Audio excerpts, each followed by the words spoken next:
Hello guys, my name is Ashraf. Today we're gonna fix 100% CPU usage on Windows 10.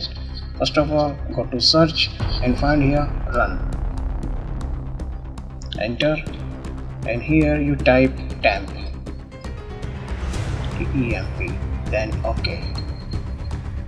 Delete everything from this folder. Select Ctrl A, then delete button.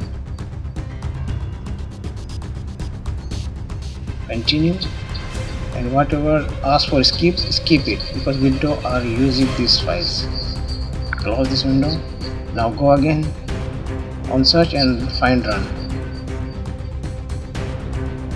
and enter and type here percentage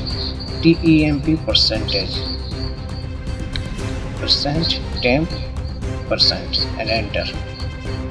Delete all of this, also do same like that.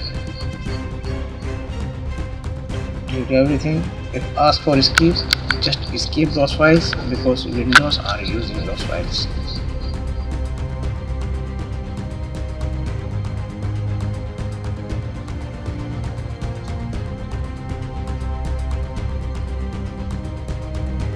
Okay, close this.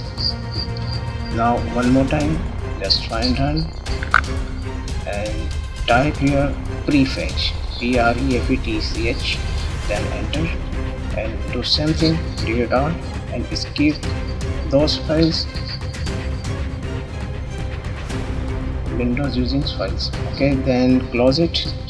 Now go to task manager and here see 100% CPU is still, and now find out in the list which app is using CPU.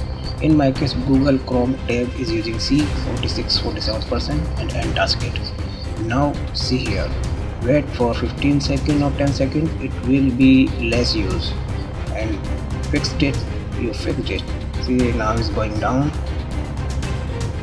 the CPU usage is less now. And check list again, maybe some more app using the CPU. If you find out some using CPU, and task it.